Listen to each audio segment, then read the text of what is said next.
People think that when they get up in front of a group, they have to adopt some type of whole new personality. They have to be a different person. And what we show them is it's about being you, the person that you are. And when you learn to do that, what you realize is that things like accents just they add to color. It's the type of thing that people really appreciate, and it's the type of thing that really helps get your message across in a sincere way. Finally, and here's the tough part again for people to believe first time out, and that is it's actually in the pause where you create your entire presentation. For 99% of all business speakers, you're up here talking, and the most important thing on your mind is always the next thing you're going to say. So you're always processing that next thing. And while you're processing that next thing to say, of course, there are words coming out of your mouth. The quality of those words coming out of your mouth are severely eroded by the fact that you're trying to come up with that next thing you're going to say. With this method of lock, talk, and pause, it's about never thinking 5 minutes down the road, 1 minute down the road, 15 seconds down the road. What you're always thinking about, the most important thing on your mind, is the next time you're going to pause. See, I only have to keep track of, that's right, one thought. I have to keep track of one thought, and who am I giving it to? I'm not trying to distribute it all around once a second. I'm giving that one thought to one person. I'm maintaining eye contact with that person through that thought. There, it's done. And when you're only creating that one thought at a time, what happens is you find that the quality of the words that come out of your mouth tends to increase. You tend to speak in fully structured sentences. You tend to say things that create a sentence that has a beginning, a middle, and an end, typically a subject, some action, and an object. You tend to say fewer words, but the words that you do say are much more full of meaning because you're not just appending on. It only works when the most important thing on your mind is the next time you're going to pause. So here's what happens. The benefit, of course, is when you do engage people one-on-one, when you're able to look people in the eye, you send a message not of being anxious, but of being confident. Because obviously you can't look somebody in the eye unless you feel right about what you're going to say. And so when you send this message of confidence, it makes the audience, instead of being uncomfortable by watching all your nervous reactions, it helps to make them more comfortable. The other thing you do, of course, when you look people in the eye is we send this message of sincerity. And then finally, when indeed, no matter how big your group, when you can indeed look them in the eye and talk, when you can think in these nice structured sentences, when you give people the time to hear what you last said before you ask them to build onto that with the next bit of information, you are able to create a two-way communication with your audience. And this two-way communication, because you're sending the message that that's right, I'm actually talking, that presenter's actually talking to me. I mean, he wasn't talking to me the whole time, but he kept coming back to me. And you get the impression that the presenter actually cares about you as an audience member, learning, understanding what he has to say. And so what you do is you end up creating a bond with the audience that is so totally unlike the relationship you have when you are spewing into the ether, never holding eye contact. So it changes your whole approach. And what happens is you then end up getting huge amounts of positive feedback when people look at you rather than looking out to an audience. And those times where you do maybe hold eye contact for a couple seconds, what do you typically see? You see people with their heads down working their BlackBerries or doing anything other than being engaged with you. It works both ways. It's a win-win. You feel better, you're processing a lot less, your anxiety is way down, and the audience is getting the benefits of knowing that you're making them comfortable and you're telling the truth. When you're doing it right, it's always a win-win for both the audience and the speaker.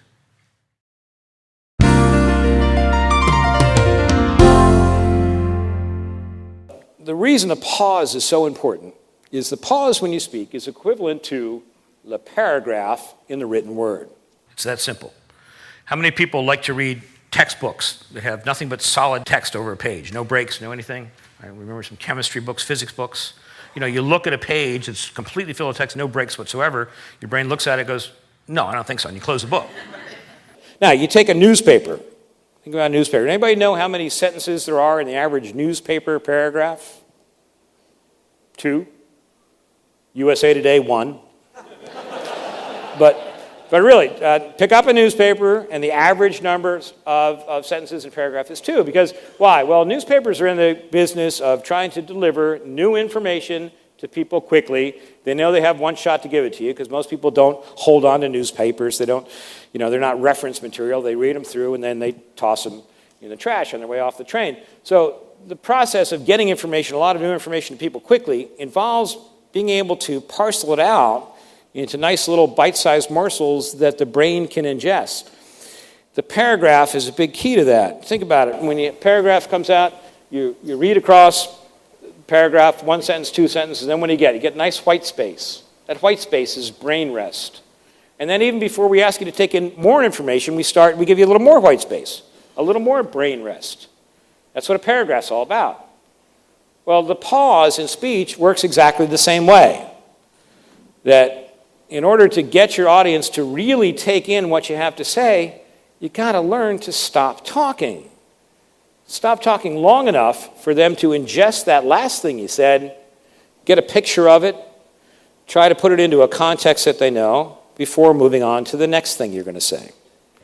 And it also provides for those few times that maybe you do run out of something to say and you pause. Well, if you're like most people and you talk on and on and on and on, continually on, eventually your mouth can outrun your brain. And then when that happens, the pause that comes because you can't think of what you're going to say next can be very pregnant. The pause is absolutely the most important thing you can do. People have a hard time appreciating that because they think that speaking is about speaking. You learn to establish the pace. You learn that what speaking is all about is finding one person, giving one thought, and then having one pause. One pause long enough for them to ingest the last thing you said. One person, one thought, one pause. And then finally, probably the most important thing is by breaking information down and giving people these frequent, constant chances to hear that last thing, it helps them to build a picture of what you're talking about in their mind. In other words, they take a building block, they hear that, all right, got that, rest, all right, and the next thing you say, they build on top of that, next thing you say, you build on top of it.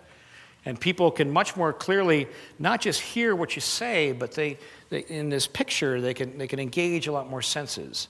They can become part of it. And your message gets through much more deeply. Mark Twain gets a lot of things attributed to him that he never said, but one of the things he did say was that the right word may be effective, but no word was ever as effective as a rightly timed pause.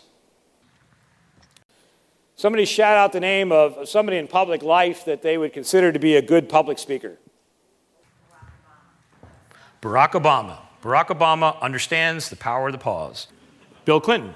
Bill Clinton, I'd go with that. Anybody else? Okay, Reagan, Colin Powell. Interesting.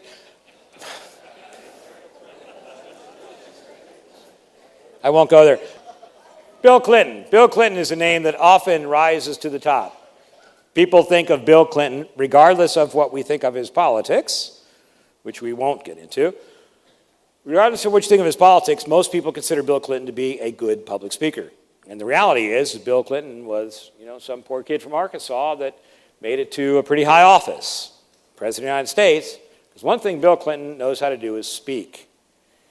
And when you analyze Bill Clinton's speeches, if you ever have a chance to see him speak, or if you go on the internet and type in Bill Clinton video, you can find him all over the place. In fact, I encourage you to do that when you leave here. Type in Bill Clinton video. Look at any example of Bill Clinton speaking. Bill Clinton is thought of as a great speaker, and he is a great speaker. Bill Clinton is the master of the pause. I'm going to play for you a segment of Bill Clinton's inauguration speech in 1997. And what I want you to do is I want you to feel free to close your eyes if you want, but I want you to listen to and count the number of words he says in a row before pausing. And we'll try to get a consensus here of the average number of words he says together before he pauses.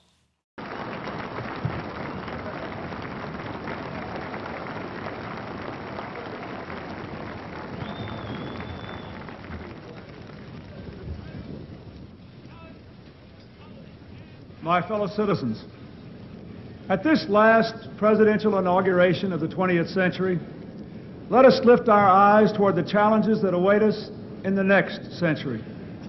It is our great good fortune that time and chance have put us not only at the edge of a new century in a new millennium, but on the edge of a bright new prospect in human affairs. A moment that will define our course and our character for decades to come. We must keep our old democracy forever young. Guided by the ancient vision of a promised land, let us set our sights upon a land of new promise. The promise of America was born in the 18th century out of the bold conviction that we are all created equal. It was extended and preserved in the 19th century when our nation spread across the continent, saved the Union, and abolished the awful scourge of slavery. Then, in turmoil and triumph, that promise exploded onto the world stage to make this the American century. And what a century it has been. What was his average, would you say? 5? Well, there were some times he would go 8, but did you hear how many times he went 2? And a lot of times 3. And you'd hear those words, and then boom, you'd have that pause. And so when it was over, you actually heard everything that he said.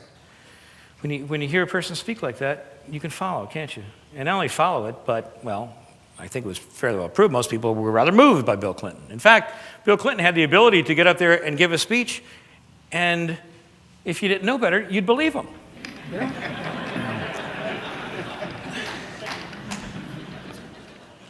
The guy knows what he's doing. He's the master of the pause. The interesting thing about Clinton is his handlers showed him films of, can anybody guess the person Clinton thinks of his mentor? JFK. Anybody in the audience old enough to remember Jack Kennedy? He was the president of the United States. John Kennedy was a very significant person in the speaking world because he was really the bridge. He was the bridge from the old style, the old oratory style, to the new humanistic style. I have chosen this time and place to discuss a topic on which ignorance too often abounds and the truth too rarely perceived. And that is the most important topic on earth, peace. I speak of peace because of the new face of war. Total war makes no sense in an age where great powers can maintain large and relatively invulnerable nuclear forces and refuse to surrender without resort to those forces. It makes no sense in an age where a single nuclear weapon contains almost 10 times the explosive force delivered by all the Allied air forces in the Second World War. It makes no sense in an age when the deadly poisons produced by a nuclear exchange would be carried by wind and water and soil and seed to the far corners of the globe and to generations yet unborn. Jack Kennedy spoke in groups of words, 3, 4, or 5 words at most, with a space, a pause between each one. And that was the model that Bill Clinton used and uses today when he speaks. Anybody know what this is? Carnegie Hall. Anybody know how to get there? Practice, practice, practice, exactly. Well, what I'm here to tell you is that with lock, talk, and pause, is the last thing you want to do is practice, practice, practice. In fact, the best presentations are given when the presenter has a great body of knowledge but hasn't spent a moment thinking about what she's going to say. In other words, the best presentations occur when you could give the same presentation a dozen times, and every time, hopefully it's different.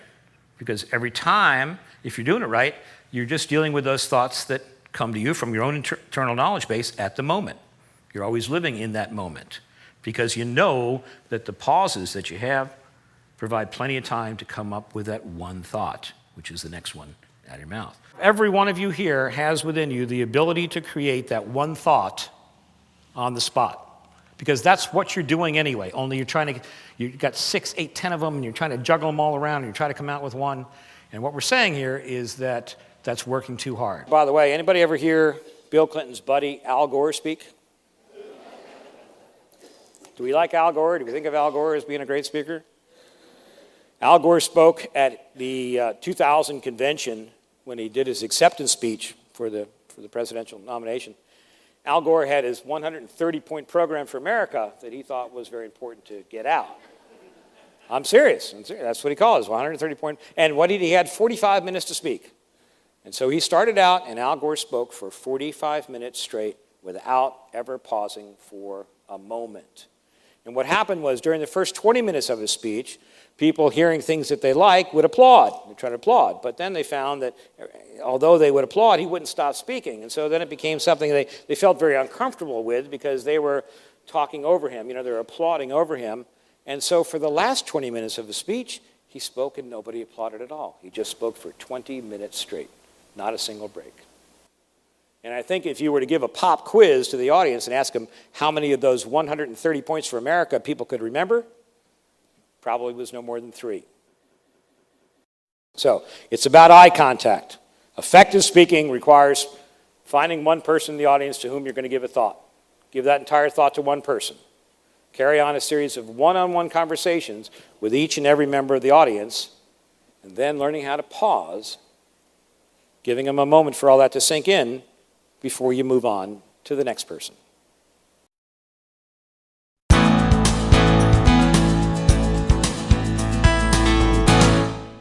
If we were to ask at the end of your last presentation how each of these 3 aspects affected the audience or impacted the audience, how do you think these 3 items would add up to, say, 100%? How important are each one of these? What you had to say, what you sounded like when you said it, or how you looked? Survey says how you look. 55% of the impact you have in the audience is based on how you look. And not, was she wearing an Armani suit? Did she have diamond? It's how did the speaker comport herself? Did she look comfortable? Did she look confident? Same thing when it comes to how you sound. 38% of your impact is how you sound. And what you have to say? Not that much. How you sound sends those same type of images, because people know that if somebody can say something in a nice, strong voice, that they probably believe it. Most of us aren't very good at saying things we don't believe or saying things we're not sure of in a very loud voice. Think of times when you go to a party, you're introduced to a whole bunch of people, and then throughout the night, somebody comes up, you go, "Hi, Bob, how you going? Good party? Yeah. Hi, Sally, having a good time?" Then you see somebody you don't quite know. "Hey, how are you?" We tend to mumble through, don't we? Anybody like to sing in the car? Radio comes on, sing in the car? When you're alone, what kind of volume do you sing at? Pretty high. How about when somebody else is in the car? Yeah. See, when we're by ourselves, it really doesn't matter. We don't have to worry about how good our voice is, but when we're not sure how we sound, we tend to throttle it back, right? So just like eye contact sends strong signals about credibility, our voice, the volume we put behind the words, says loads about how strongly we feel, how confident we feel in the words we say. The unfortunate thing about this study here, of course, is most presenters spend all their time coming up with what they're going to say. They think it's all about what they say. Most of the presentations we see, and most of the presenters we see, are hamstrung by the fact that they try to say way too much in a presentation. They try to get across way too many sets of facts, especially those about which they don't really strongly know or believe or are passionate about. Anybody know who Peggy Noonan is? Anybody know that name, Peggy Noonan? She was a speechwriter for President Reagan. She writes a column in the Wall Street Journal.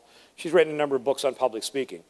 One of her favorite sayings when talking about the audience is that they won't care how much you know until they know how much you care. Pretty simple saying, but it's strong when you think about it. Audiences are moved by your passion. In fact, passion is really the only thing that people listen to. People need to know how strongly you believe in what you say. And when you believe in something, they're going to be moved by it. Great speakers know that. Bill Clintons of the world know that. that the words, the 130-point program for America is worthless, a 3-point program for America about what you could really speak with some tremor, some depth, with some confidence is what's going to move people. It's not about your message, it's about how you say it. So what this is leading to is how then, once you've established this eye contact, so that the audience believes you, and you make them comfortable, and once you've realized that it's all in the pause, where you're going to be creating your next thought, one thought at a time, delivered to one person at a time, how then do you take it to the next level and get people emotionally involved?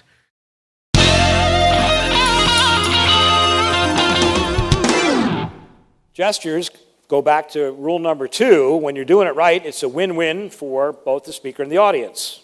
Remember the 3 rules. If you're working too hard, you're doing it wrong. When you're doing it right, it's a win-win. And third, people only start listening when you stop talking. But the way gestures work as a win-win is when you actually get your body involved to paint a picture of what you're saying. What I mean by this is that for the audience, using gestures allows them to see a better picture of what you're trying to say, or at the same time for the presenter, it gives the presenter an opportunity to get rid of all this excess energy that's running through. Every time you move a muscle, we're burning calories. We're burning up this energy. And by being able to move your body, get the body involved, you dispense with much of that excess energy. What happens with the audience is it involves more of their senses. I mean, I could get up to the podium and I could tell you all about all the great things that are going to happen here. And I can do it. But of course, the trouble with podiums is when your hands get attached, it's the 10,000 volts and they never come off. So you can't really get the rest of your body involved. So now you have this static picture of somebody speaking. But when you get your body involved, you involve more senses. You get people to, that's right. And we all know that we remember so much of what we hear, but we remember significantly more about what we hear and see. We actually remember most about what we hear, see, and do, which is why in training we often try to do exercises to get people involved, but we increase significantly the impact we have on audiences when we engage more of their senses. And gestures will do just that. Also, you can tend to reinforce words so that you just don't talk, well, it's very important that we get our profits up and we get our costs down. You say it's very important that we get our profits up here and we get our costs down here. Because see, it's a difference between, we have your sales up. We get sales up here and our costs down here. The difference between sales and costs is profit. And profit, oh, that's right, that's where profit sharing comes from. So we reinforce words and they make them stronger than just the sounds coming out of our voice. And also, using your body, getting your body involved is a good way to overcome occasional attention gaps on the part of the audience. Anybody here willing to admit that since the start of this program that they had maybe a thought or two outside this room? I'm hurt. In fact, I'm done. Thank you. No, stop. They want me to go. Attention gaps. Again, we're multitaskers. We're sent to presentations. We're sent to hear people talk, and yet we've got all kinds of things in our minds, like that call that we didn't make to the client, or that report that has to get out, or that's right, maybe we were even thinking about that little discussion we had with our spouse before we left the house this morning. Nobody comes to a presentation carrying this excess of attention. You never have 100%. You have maybe 85 if you're lucky. Well, the point is, so with these different attention, and when audiences lose attention, one of the problems is they'll drift off, they'll start thinking about something else. And then when they do start to come back, they hear something and they go, what was that? And then they start trying to think what last thing you said. Of course, you're still speaking, and so now the attention gap still continues because they're thinking about something and you're talking about something different. The point is, by using gestures, being able to fill attention gaps, people can see, and sometimes you just get over that gap and you don't lose them once again. Audiences, we give audiences all the opportunities they want to go off on these journeys of self-discovery. Your job is to keep them all on your particular path. The energy that you throw out works not just to your benefit because you're getting rid of that nervous energy, but it works for the audience's benefit because you're more comfortable and they're more comfortable. Now, what happens, unfortunately, is that people often engage in gestures that aren't very effective. One we see here is the arrogant stance. You see this is the CEO, or this is the one that we call it the George Patton stance. You know this one. No poor bastard ever won a war by dying for his country. He won a war by making some other poor dumb bastard die for his country. It sends a signal of arrogance, which most people don't. Like this one, we call the phone booth, crossed arms. This is one that we see a lot. This is probably the most common thing people do when they get up is they tend to hug themselves, you know. This is comfortable, actually. I like this. Actually, I love me. This is good, yeah. I feel really secure like this. But the problem is if I try to talk about having to get sales up and we have to get our expenses down, you know, you're limited by having your arms completely locked together in terms of the impact that you can have. So, and again, think about this. Think where the energy is going now when I'm like this. It just, or even when we do this, you know, the prisoner. We often see this. Well, here's one we see. We call this the fig leaf, which is not. We see more men do this than women. The only thing worse than the fig leaf is the talking fig leaf. You know, when they start to do the gestures and they do. One of the most common things you see, we have the key changer, where. Because, and again, men probably more than women are more comfortable when they have their hands in their pockets. Johnny Carson used to have his hand in his pocket. Is anybody old enough to remember Johnny Carson? Okay. And he would often talk like this, had one hand in his pocket. Unfortunately, Johnny Carson is a great example of, and when I told you before, you'll never look at a presenter in the same way again. The problem is that all the rules that we talk about, all the ways to do things right, are often broken by people who can. Those people who can break rules because they have what we don't, and that's called charisma. It's true. Believe me. We've been trying to quantify charisma for 20 years. If we could, we'd package it, put it in a class, and charge $100,000 a day for it. Because you could go on to be president if you had charisma. You could be like Bill Clinton, and if you have charisma, you can get away with almost anything. One of the things people with charisma can get away with is breaking the rules when it comes to speaking. Johnny Carson had a lot of charisma. You could do that. But the point is, hands in your pockets are not a great thing. First of all, if you notice this, if I were to shake my pockets, notice that you don't hear anything. Often when somebody's shaking the pocket, the audience are going, hey, it sounds like a couple quarters, dime. See? He's got about 85 cents in there, I think. What do you think? So if I were to shake mine, you wouldn't hear anything, because as a professional, what I do is I empty my pockets before speaking. But the trouble, of course, with the hands in the pockets, it restricts your ability to reinforce a word. So you try to talk about, we got to get our sales up, we got to get our costs down, want the whole company together on this, all right? The idea with gestures is to always have as much air under the wings available as possible. And the only way you can really do that is to put your hands to what we call the neutral position. You just let them drop by your side. You just have to learn to not think about them so that when you do want to make a point, they're right there to do it. So typically it's just this, feet shoulder width apart, hands to neutral, unless you're using them to gesture. That's simple.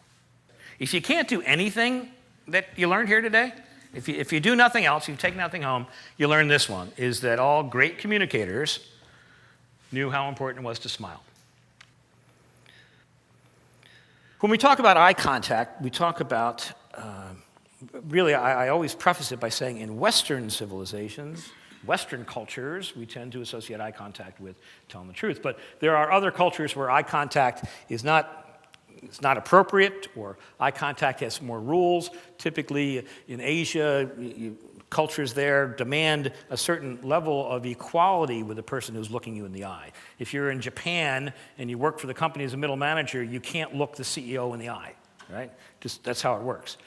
Well, there was a woman from Africa who explained to me that in her country, what it came down to was this, that if you didn't look somebody in the eye, they didn't trust you. If you looked them in the eye too long, they didn't trust you. So the whole key was maintaining eye contact and smiling, because the eye contact showed the trust, but the smile disarmed any threat that people felt by holding eye contact, which I thought was pretty interesting. Yeah, many times the body language of the audience will tell you how you're doing. Looking out to an audience, seeing many people asleep is usually not a good thing. That usually comes from speaking without passion.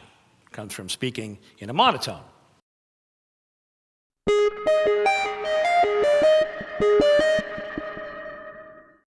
Tone and inflection are not only important to get people involved, but the interesting thing about tone and inflection is it's true that the exact same words with different inflections on different words changes the meaning. I didn't say he stole the money. I didn't say he stole the money. I didn't say he stole the money. I didn't say he stole the money. I didn't say he stole the money. I didn't say he stole the money. We could say the same things, same exact words, and here's the problem you get into with scripts, or if you